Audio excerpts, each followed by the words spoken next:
Hi guys, c'est parti pour la review de l'épisode 16 de la saison 5 de Vikings et c'était ma foi un épisode qui était très long pendant les 3 quarts de l'épisode, c'était plutôt tranquille, il se passait pas grand chose, c'était clairement pas un épisode qui pour moi allait rester dans les mémoires, donc je m'impatientais et en même temps je savais que derrière il pouvait se passer quelque chose d'assez puissant, je me suis dit c'est trop calme pour que l'épisode se termine de façon trop calme et effectivement la fin a été extrêmement bien réussie, j'étais même étonnée en fait que personne ne m'ait spoilé ça, que je n'ai pas vu ça partout sur les réseaux sociaux. C'était quand même assez puissant comme fin et c'était à la fois inattendu et en même temps j'avais tellement envie que ça arrive qu'au final je m'y attendais, c'était assez bizarre. Alfred est quelqu'un de bon et donc il va tenir sa promesse qui est celle donc de donner les terres d'Est Anglie donc aux Vikings et notamment à Ubbe, ce qui fait que effectivement officiellement Ubbe a donc réussi à réaliser un des rêves de Ragnar. Bon, on sait qu'ils avaient eu les terres par le passé mais qu'ensuite tout le monde a été massacré, etc. Donc cette fois-ci la question se pose et Björn la pose d'ailleurs en se disant est-ce que les choses ne risquent pas de mal tourner à nouveau, est-ce qu'on vraiment on peut te faire confiance Alfred dit de toute façon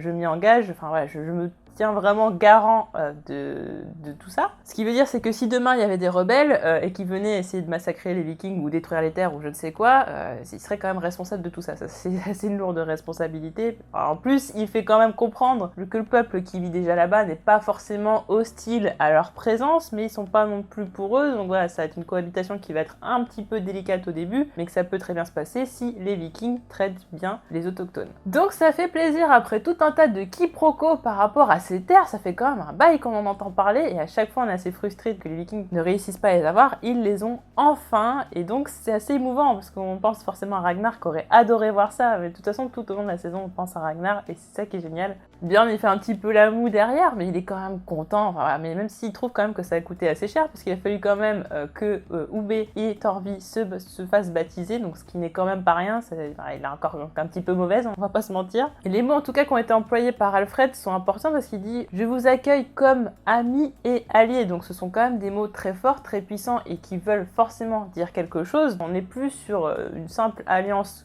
pour une bataille, pour un combat, quoi que ce soit, ce sont maintenant des peuples qui vont pouvoir travailler main dans la main. Et qui plus est, Ubbe, Björn et les autres n'ont plus d'endroit où aller puisque Ivar a pris Kattegat, Harald a son territoire à lui aussi, donc au final où est-ce que tout le monde va aller? Ubbe va pouvoir commencer à faire quelque chose de ces terres, de toute façon déjà cultivées parce que les terres ne sont pas les mêmes que chez eux, là elles sont beaucoup plus fertiles, il va pouvoir faire un tas de choses. Et surtout ce qui est le plus intéressant c'est que Ubbe va rester toujours à proximité d'Alfred et ça c'est quelque chose d'important dans la relation qui va certainement se développer entre les deux personnages. Je vois pas quelque chose qui pourrait être un retournement de situation quoi, je pense qu'il y aura des personnages parasites qui vont essayer un petit peu de mettre les bâtons dans les roues d'Ubbe pour le faire croire que c'est un traître ou quelque chose, pour faire croire que c'est un traître ou quelque chose comme ça. Je pense que ça peut effectivement arriver, mais je pense que vraiment ça va créer un vrai lien de fraternité parce qu'au final ce sont des personnes qui se sont choisies, contrairement à Alfred et Athelred qui sont liés par le sang.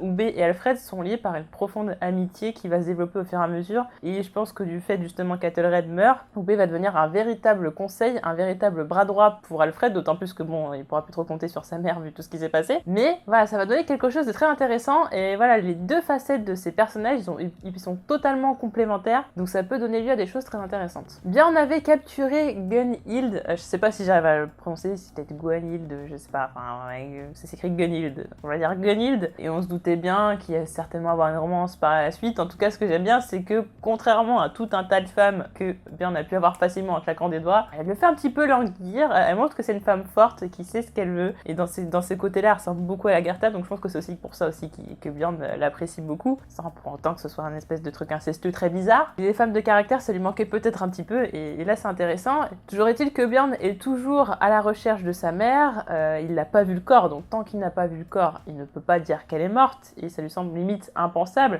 D'ailleurs tout le monde se pose la question et la conclusion qui vient donc de Torvi c'est de toute façon elle serait pas partie comme ça, nous aurait pas laissé sans aucune raison, ça veut dire que potentiellement il y a en proie à la folie en fait. La douleur de perdre Raymond pourrait potentiellement avoir rendu totalement folle Lagertha, folle de douleur, puisque c'est encore quelqu'un qu'elle aimait énormément, qu'elle a perdu. Donc déjà il y avait quand même, bon, déjà perdre Ragnar, c'était quand même quelque chose d'énorme, ce sera je pense la plus grosse perte qu'elle aura de son vivant, parce que je pense que bon, d'ici là Björn ne mourra pas avant elle. Mais ensuite on a quand même eu Astrid, puis en plus on a les cheveux qui sont devenus blancs, grisâtres et tout, donc on voit que le choc psychologique il a affecté même son physique à ce point-là. Et maintenant on a Raymond, donc là c'est vraiment voilà, la cerise cerise sur le gâteau. Et donc Lagertha, qui était déjà psychologiquement fragilisée, là est totalement en train de faillir. Elle n'est plus maîtresse d'elle-même, de ses pensées, de ses émotions, et donc potentiellement est partie on ne sait où, du moins peut-être se retrouver seule, parce que peut-être que justement ne plus se retrouver proche des gens, ça lui permet peut-être de se protéger. De toute façon, on va finir par la revoir. La question c'est où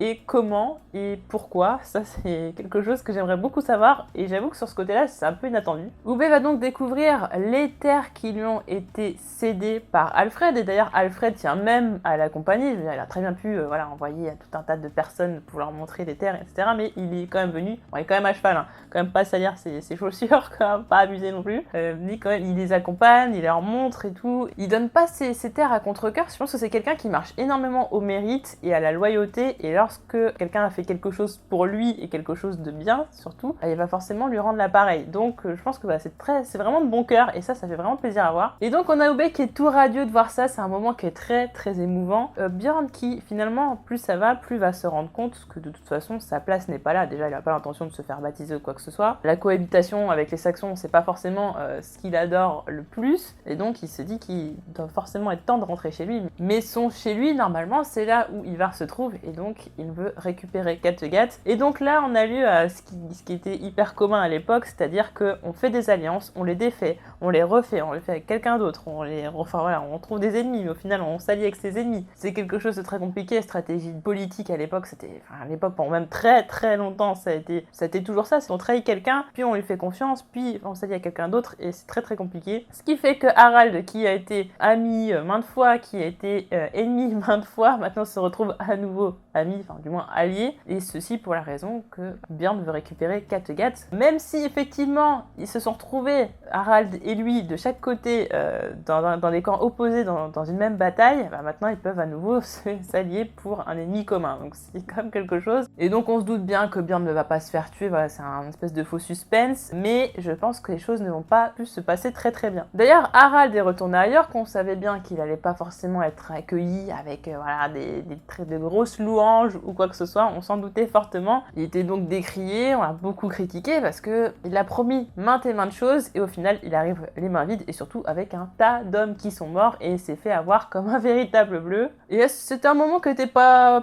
plus passionnant que ça, parce que bon, il arrive, on critique un petit peu, il tue les gens. Le seul moment que j'ai trouvé intéressant, c'est effectivement quand il montre à Magnus qu'il lui accorde vraiment de la valeur, que pour lui c'est vraiment quelqu'un d'important. Il considère, ou du moins fait semblant de considérer, que Magnus est le fils de Ragnar. Parce que j'aimerais vraiment bien savoir si Harald y croit, ou si c'est tout simplement parce que avoir le fils de Ragnar à ses côtés, c'est forcément un bon moyen d'être légitime auprès des autres gens. Les fils de Ragnar sont tout comme Ragnar des légendes, donc voilà, un fils de Ragnar à ses côtés, c'est quand même quelque chose d'assez intelligent. Du coup, on sent Magnus qui est tout content, qui est tout fier, c'est enfin quelqu'un qui me reconnaît ma valeur, qui me voit, qui a besoin de moi, et à qui je peux vraiment être utile, et donc il va lui être très très fidèle. Mais Magnus, il est quand même très naïf, et j'ai peur que ça lui joue des tours, parce que quand même Harald est très malin, et donc il peut se passer n'importe quoi. Bien, on arrive donc pour voir Harald, et tout semble se passer pour le mieux, c'est-à-dire qu'Harald de toute façon veut écraser Ivar pour pouvoir être roi, et même on l'apprend d'ailleurs, c'est autre chose intéressante d'ailleurs, c'est que finalement ses ambitions qui étaient celles d'être le roi de tout le pays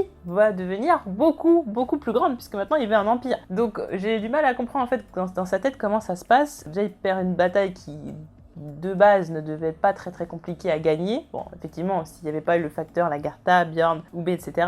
Donc il perd une bataille effectivement qui ne devait pas être si compliquée que ça à la base s'ils n'avaient pas été là. Il se remet pas plus en question que ça, et au contraire de se dire peut-être que finalement je suis pas prêt, peut-être qu'il va falloir que je fasse tout un tas de choses, déjà avoir plus de richesse, avoir peut-être une plus grosse armée, etc. Enfin il y a quand même pas mal d'étapes à avoir avant ça. Se dire directement j'ai échoué, mais je vais voir beaucoup plus grand. Ça c'est quelque chose qu'il a un petit peu de mal à comprendre, mais bon, ça va certainement avec le personnage. Je pense que dans son raisonnement il y a quelque chose qu'on n'a pas vu, c'est-à-dire qu'il a quelque chose dans la tête qui nous a pas encore été révélé, et qui fait qu'effectivement peut-être ses ambitions sont légitimes, parce que peut-être qu'effectivement il pourrait y arriver. J'aimerais bien savoir ce que c'est, je pense qu'on le saura certainement par la suite, sinon je trouve ça totalement incohérent, ça n'a pas vraiment de sens. Si Björn veut récupérer Kattegat et que Harald veut devenir empereur, se créer un empire, ça va poser problème que Björn soit roi ou quoi que ce soit, du moins. D'après le trailer qu'on a vu de l'épisode suivant, justement ils vont faire un accord par rapport à ça. La différence c'est que entre Ivar et Björn, il y a quand même un intérêt qui est quand même très très différent. Ivar est très arrogant, il se prend pour un dieu, il est imprévisible et très dangereux, alors que Björn, peut-être potentiellement pour Harald du moins, il serait peut-être plus de confiance, peut-être quelqu'un de plus solide, plus fiable, qui va, quelque part, c'est déjà quelqu'un qu'il aime pas du tout, qu'il ne respecte pas du tout et qui est en plus imprévisible. Donc faire un accord avec cette personne-là, c'est mieux pour lui de faire un accord avec Björn. Néanmoins, si l'entente a l'air d'être cordiale entre Harald et Björn, ce que j'avais vu venir, c'est qu'effectivement, Harald a un petit béguin pour Gunnhild, qui l'avait un petit peu chauffé quand même, on va pas se mentir. Et du coup, il apprécie pas trop de voir Björn et Gunnhild aussi proches. Je pense que là,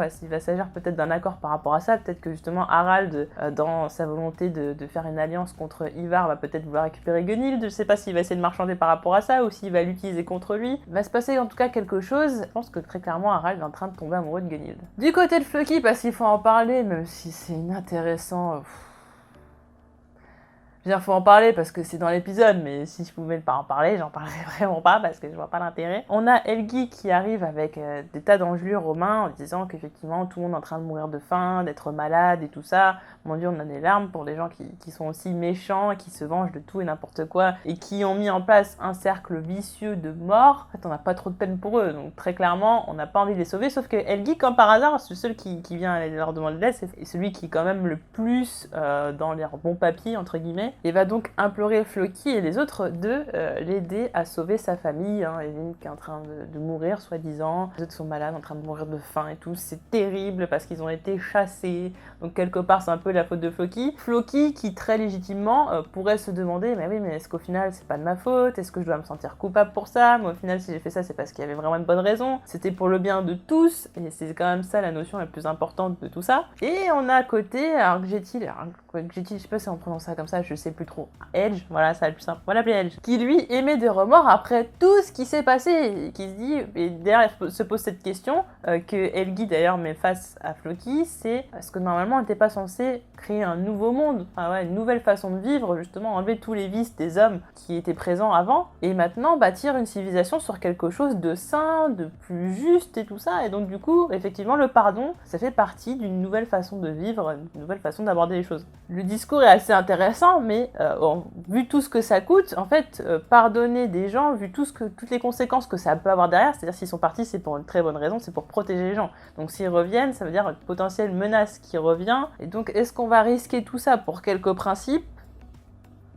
Je sais pas trop. Donc on sent que Floki, lui, il est pas d'accord, ça c'est clair, mais il prend conseil auprès de Ketil qui dit non, il faut les aider, c'est quelqu'un de foncièrement bon, on peut pas sciemment laisser des gens mourir, c'est-à-dire que c'est pas juste, ils pensent qu'ils sont dans la nature et effectivement qu'ils peuvent mourir, c'est-à-dire qu'ils sont conscients maintenant, puisque Helgi les a prévenus, qu'ils sont en train de mourir dehors et que s'ils n'interviennent pas, ils vont mourir. Donc la donne est quand même assez différente et donc ça fait un dilemme moral assez compliqué. J'avoue que dans cette situation-là, je sais pas ce que j'aurais fait, j'arriverai pas à répondre à cette question. Mais donc Floki va écouter Kjetil et ils vont donc aller pour sauver les autres et on voit très clairement dans le trailer de l'épisode suivant que ça va avoir des conséquences assez graves. Du côté de Hvitserk, c'est assez intéressant parce que Hvitserk va s'intéresser à Bouddha. Alors il va passer devant une petite statue du Bouddha et puis ça va l'intéresser, il va poser pas mal de questions et ce que j'aime bien chez les enfants de Ragnar, c'est cette curiosité, ils sont très très curieux et c'est ça qui rend aussi quelque part un peu la série aussi riche parce qu'ils ont la curiosité de pas mal de choses, la curiosité des cultes, la curiosité des endroits, la curiosité des façons de vivre, des traditions, ce genre de choses, c'est-à-dire que même s'ils vont pas forcément s'y plier, ils aiment quand même savoir le pourquoi du comment, etc. Et Hvitserk devient de plus en plus intéressant parce que bon, à part le suiveur, jusqu'à il y a pas si longtemps, il était pas si intéressant, mais je pense que c'était très clairement fait exprès. Et dans ces cas-là, effectivement, le fait qu'ils s'intéressent à une autre religion, ça peut être très intéressant parce que quel moyen d'être plus ouvert que de s'intéresser à une autre religion, alors que normalement on est censé être assez carré avec sa religion, voilà, respecter, c'est limite un sacrilège de s'intéresser à une autre religion, mais ça veut pas dire qu'il va devenir bouddhiste, mais il y a quand même certaines choses dans le bouddhisme qui l'intéressent et qui lui parlent surtout. Voir que finalement il y a une autre voie que celle qu'on lui a montrée toute sa vie, il y a des vikings qui sont allés en Asie, donc on peut effectivement potentiellement penser que Hvitserk irait en Asie, ça pourrait être intéressant dans le cadre de la série. On a exploré la France, l'Angleterre, on a vu quelques peuples de d'autres pays frontaliers. On a vu aussi tout ce qui était méditerranéen, et maintenant aller en Asie, ça pourrait être quelque chose de très intéressant. C'est ça qui manque un peu dans Vikings, c'est qu'il faudrait aller plus loin et tout ça, sachant que, par exemple, pour Björn, il a fait dans la vraie vie beaucoup de voyages, ne serait-ce qu'en France, c'était en Méditerranée, tout, il a visité quand même beaucoup d'endroits, et je trouve ça dommage que ça a été qu'un court instant, sachant qu'en plus, la série s'arrête fin de saison 6, alors je sais pas si vous le saviez, mais là je vous l'apprends, la série s'arrête donc fin de saison 6 et il y a un spin-off qui est donc en préparation, donc apparemment le spin-off continuerait sur ce qui a été lancé en saison 6, mais j'espère du coup que Björn ne mourra pas parce qu'il faut quand même qu'on voit des choses, j'ai envie qu'on voit d'autres paysages, d'autres choses. Le Wessex c'est bien, mais j'en ai un petit peu marre de voir tout le temps les mêmes paysages grisâtres et tout ça, j'ai envie de voir autre chose et quelque chose d'assez dépaysant. Ivar apprend que Harald a été battu dans le Wessex et donc là c'est un petit peu sa fierté qui en prend un coup. Ivar veut donc se confronter à Alfred, tout comme il était petit quand il jouait aux échecs. C'était un passage qui était quand même assez marquant dans l'image, qu'il s'agissait un petit peu de cette partie d'échecs qui continuait au final, qui, une fois qu'ils avaient grandi, était une partie d'échecs qui se concrétisait avec une vraie bataille sur le terrain. Et Ivar qui donc dit à Hvitserk qu'il a bien compris que Hvitserk avait regretté de l'avoir suivi, qu'il aurait préféré suivre finalement Ubbe, a posteriori. Il comprend pas trop ce qu'il raconte parce que Hvitserk effectivement sort des phrases tout droit tirées de la religion bouddhiste, donc il était complètement cinglé, au final t'es comme Margaret. Est-ce que c'est pour dire il va finir fou, ou est-ce que c'est pour dire je vais finir par te tuer? Plusieurs moments où il y a eu des dialogues quand même pendant cette saison assez menaçants je trouvais, donc je sais pas trop ce qu'il essaie de dire derrière, mais faut quand même se méfier. Enfin on va parler de la partie la plus intéressante de cet épisode, et ça concerne donc Judith et Athelred. Judith qui ne comprend pas pourquoi Alfred veut pardonner à son frère. Alors effectivement sur le champ de bataille on se souvient bien qu'Athelred avait sauvé la vie de son frère. Du coup, Alfred se dit, bah oui, mais même s'il a essayé de conspirer contre moi, au final, il m'a pas tué, il m'a même sauvé la vie, donc pourquoi je vais essayer de le punir d'une quelque façon que ce soit, même si c'est pas forcément le tuer, il devrait essayer de chercher à le punir. Parce que quand même, trahison royale, qui plus est, de surcroît. Et Judith ne comprend pas. Et c'est déjà à ce moment-là, et même je me suis posé la question si j'avais pas déjà vu venir ça, quand Judith lui a dit, de toute façon, ton frère t'a trahi, et qu'elle lui dit, je me dis, elle pourrait très bien ne pas lui dire, mais le fait de lui dire, ça veut dire qu'elle attend de lui vraiment qu'il y ait quand même une sentence. Donc déjà je me suis dit voilà, il y a anguille sous roche, elle lui dit ça pas pour rien. Et là le fait qu'elle dise mais je comprends pas pourquoi tu veux lui pardonner, enfin quand même il t'a trahi, etc. Et là j'ai bien compris à ce moment-là qu'elle allait s'en charger elle-même en fait. Parce qu'en plus elle dit oui, je vais l'interroger, etc. Mais déjà avant, quand elle dit je comprends pas pourquoi tu veux lui pardonner et tout, enfin tu lui laisses s'en sortir comme ça, j'ai déjà compris à ce moment-là en fait qu'elle allait le tuer. Et je trouvais ça du génie. J'espérais vraiment que ça allait se passer comme ça, donc j'étais vraiment bluffée par l'épisode. Judith qui va donc l'interroger, et là c'est là où la question se pose à ce moment-là, quand on a le discours d'Athelred qui dit oui, mais effectivement j'étais un petit peu jaloux, etc. Parce qu'effectivement c'est moi qui aurais dû aller sur le trône. Et effectivement d'un côté Judith elle est un peu fautive parce que même si c'était la volonté d'Egbert qu'Alfred monte sur le trône plutôt qu'Athelred, bah, Judith elle a quand même fait comprendre bon t'acceptes la décision et tu bronches pas en fait. Du coup ça nourrit une certaine jalousie, et Athelred qui explique que oui mais on est venu vers moi et effectivement c'était tentant, mais après une fois qu'il a fallu passer à l'action je l'ai pas fait, et puis même d'ailleurs pour me repentir je suis partie au combat et je lui ai sauvé la vie, c'est de faire comprendre qu'il a essayé de se repentir, qu'il en est désolé, qu'il regrette et que de toute façon il n'avait pas l'intention de lui faire du mal, d'ailleurs en disant même qu'il n'était pas question de tuer Alfred mais que normalement tout devait se passer sans un seul sang versé, donc on sent très bien le mensonge, mais effectivement il y a un petit moment d'hésitation, on se dit mais peut-être qu'il regrette vraiment ce qui s'est passé, et en fait non, parce que ensuite on a le moment où effectivement Alfred tombe malade, et c'est là où je me suis dit mais est-ce que Athelred essaierait pas de l'empoisonner petit à petit, parce qu'on dit que c'est des crises qu'il a assez souvent, mais c'est vrai qu'on se souvient de l'épisode où ils étaient dans l'espèce de, pas la rizière, mais je sais pas, l'espèce d'endroit là, tout marécageux, tout ça, où Alfred avait effectivement déjà des épisodes d'évanouissement, de malaise, etc. Tout le côté conspirationniste qui s'était un petit peu dilué, voilà, qui était un petit peu parti, puisque Alfred avait repris quand même du galon, avait montré qu'il avait de l'autorité et qu'il était un roi légitime et puissant. Voilà, dès qu'il est malade, les mecs qui reviennent... Voilà, la conspiration revient d'autant plus vite en disant mais oui mais il est toujours malade, il est fragile, nous on veut un roi fort et tout ça, donc forcément les conspirations reviennent, donc Judith est forcément inquiète et c'est Athelred qui va calmer les inquiétudes de tout le monde. Judith et Elswith qui se rendent compte que Athelred est bien trop populaire par rapport au roi. C'est très compliqué quand même d'avoir quelqu'un qui fait partie de la famille royale et qui est bien plus populaire que le roi lui-même, donc c'est-à-dire en termes d'autorité et tout ça c'est assez compliqué, et surtout en termes de rivalité c'est très compliqué. Et il va aller calmer les inquiétudes des différentes personnes de la cour, mais on ne sait pas ce qu'il va dire. Il dit juste « faites-moi confiance ». Est-ce que ça veut dire « je vais faire quelque chose, je vais bientôt être roi, faites-moi confiance » ou quelque chose comme ça. On ne sait pas. Et d'ailleurs, quand Judith va poser la question, il va s'énerver. Donc on sait que ce qu'il a dit, ça n'est pas forcément des bon augure. Il va s'énerver en disant de toute façon à sa mère de ne pas interférer parce qu'il ne supporte pas que sa mère interfère dans sa vie. D'ailleurs, on l'avait compris quand elle voulait lui choisir quelqu'un pour se marier. C'est-à-dire que l'emprise qu'elle a sur Alfred, elle ne l'a pas du tout avec Athelred, et je pense qu'il y a ça aussi qui lui pose problème, le fait qu'elle ne puisse pas du tout contrôler Athelred et que quelque part, si ça se trouve, elle ne le connaît pas si bien. Et Athelred qui va lui dire, bah ouais, va aller cueillir tes trucs là, des trucs qui servent à rien. Et là, confirmation que effectivement, c'est ce que Judith va faire, et quand elle cueille les champignons, on sait très bien que ce ne sont pas des champignons pour guérir Alfred, mais des champignons pour empoisonner son frère. Et donc vient le dîner plein de tension, et là j'étais obligée de penser à Game of Thrones, je me suis dit, cette scène-là, si vraiment elle arrive, waouh. Enfin, ça me ferait trop penser à Game of Thrones, j'ai vu ça dans la tête, j'ai dit, voilà, c'est du génie. Avant même que la scène arrive, je me suis dit, c'est du génie, c'est juste extraordinaire. Je sais que contrairement à beaucoup d'entre vous, je trouve l'actrice qui joue Judith extrêmement incroyable, vraiment elle m'impressionne comme pas possible, je sais pas, elle a un truc que j'aime beaucoup et qui fait qu'elle joue son rôle à la perfection. Et donc il y a ce dîner qui est une espèce d'échange de quiproquos, de non-dits surtout, un quiproquo de la part d'Athelred qui comprend pas vraiment où elle veut en venir, mais elle, c'est tout un tas de non-dits, tout un tas de choses implicites. Et donc elle parle des conspirateurs qui n'ont aucune charité, qui dès que le roi est malade commencent à conspirer contre lui, et Athelred qui est oh là là mon dieu oui c'est vrai, c'est pas bien, voilà, qui joue le jeu. Et ce moment terrible où je me dis, si ça arrive, c'est vraiment incroyablement cruel. Et en même temps, elle a raison. Hein. C'est le moment où il lui dit, t'as toujours été une merveilleuse mère pour Alfred et pour moi. Et là, je me suis dit, mais je l'ai regardé, je regarde Judith, je me dis, est-ce qu'elle a peut-être une once de remords, de tristesse à ce moment-là? Est-ce qu'elle se dit, je dois pas changer d'avis? Est-ce que je dois pas lui enlever son vin? Est-ce que je dois pas faire quelque chose? Et elle continue de parler, on voit qu'elle parle avec de la colère, elle a des larmes dans les yeux. Enfin, c'est assez puissant comme performance. Et Athelred qui, à aucun moment, c'est terrible, ne se dit que sa mère peut le tuer. Ça, c'est assez incroyable.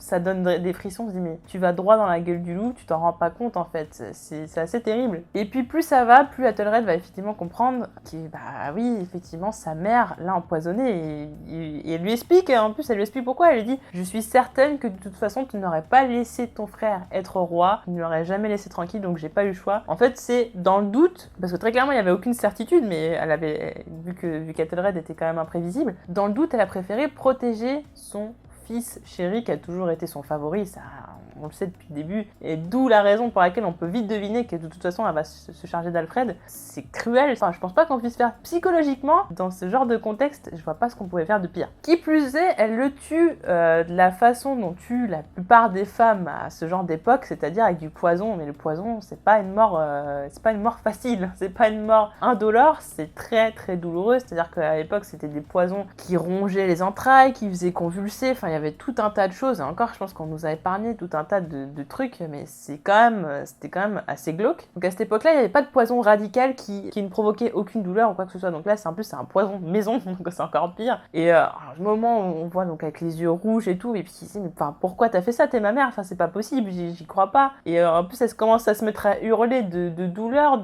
pas de remords, parce qu'en fait, il n'y a jamais de remords. Elle est toujours certaine de ce qu'elle va faire et elle le continue, je veux dire. Il n'y a jamais un moment de doute où elle se dit, non, mais en fait, j'aurais pas dû le faire. Elle dit, non, mais je sais que je devais le faire, j'avais pas le choix, sinon tu l'aurais tué. Elle continue là-dedans jusqu'au bout, jusqu'au moment où il rend son dernier souffle. Elle le sait en fait qu'elle avait pas le choix de le faire et elle n'a pas de regret. Elle est juste terriblement triste et folle de douleur parce qu'elle a eu à le faire. Parce que effectivement, même si Athelred, c'est ceci, c'est cela, ça reste quand même son enfant, c'est quand même sa chair de sa chair. Et je pense que du coup, après ça, je pense qu'elle va rentrer dans une réelle folie. Je me demande si elle va pas se donner la mort. Est-ce que Alfred va faire quelque chose? Je sais déjà qu'Alfred va lui en vouloir comme pas possible. Donc déjà, on peut déjà écarter Judith de tout ce qui va être la couronne. Elle va plus avoir droit à de le conseiller sur quoi que ce soit. Je pense qu'elle va même peut-être être isolée ou je ne sais quoi. Je pense qu'elle se donnera la mort, peut-être de la même façon qu'Egbert. Ce serait assez poétique. Alfred qui donnerait la mort à sa mère, qui elle-même a donné la mort à son frère, ça pourrait être une autre alternative. Donc, mais Alfred, je le vois pas non plus la tuer, mais par amour, pour abréger ses souffrances. Effectivement, elle aura pas de regret de le faire parce qu'elle savait qu'elle avait pas le choix. Ça va la poursuivre toujours. Et dans l'état où on la voit, elle s'en remettra pas demain. Et à la fin, quand même, alors qu'il lui arrive des trucs terribles, voilà, il a les yeux tout rouges, il est tout rouge, enfin voilà, il y a un moment alors où il frappe la tête, sa tête frappe sur la table. Oh,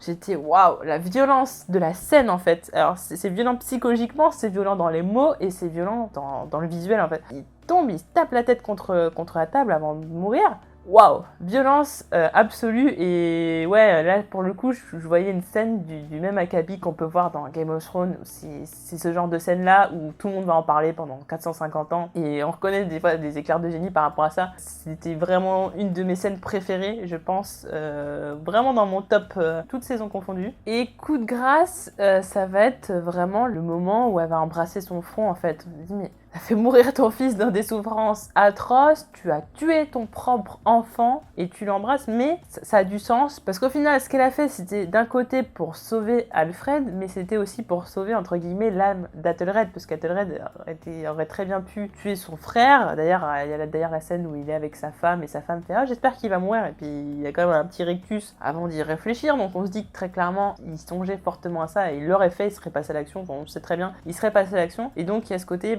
ouais, je sauve Alfred et aussi je sauve l'âme d'Athelred qui aurait donc tué son frère. Il serait devenu un monstre. C'est aussi pour empêcher son fils de devenir un monstre. Ça n'empêche pas qu'elle aime son fils. Dommage que le reste de l'épisode était très plan-plan parce que le final est extraordinaire et j'ai juste envie d'applaudir. D'ailleurs, je vais bien en parler aussi, mais Elswith apprend donc qu'elle est enceinte, donc je pense pas qu'elle est enceinte de Bjorn, parce qu'il s'est quand même passé beaucoup de temps. Mais effectivement, Alfred va donc avoir un héritier, ce qui va donc consolider tout ça, donc c'est-à-dire consolider sa lignée, donc sa légitimité aussi en tant que roi, enfin, en espérant du moins qu'il ait d'ailleurs un fils. N'hésitez pas à me dire en commentaire ce que vous avez pensé de cet épisode, et surtout de cette fin. Est-ce que ça vous a surpris? Est-ce que vous trouvez ça incroyablement cruel et non justifié? N'hésitez pas à me dire tout ça, et on se retrouve très vite pour d'autres vidéos. Salut!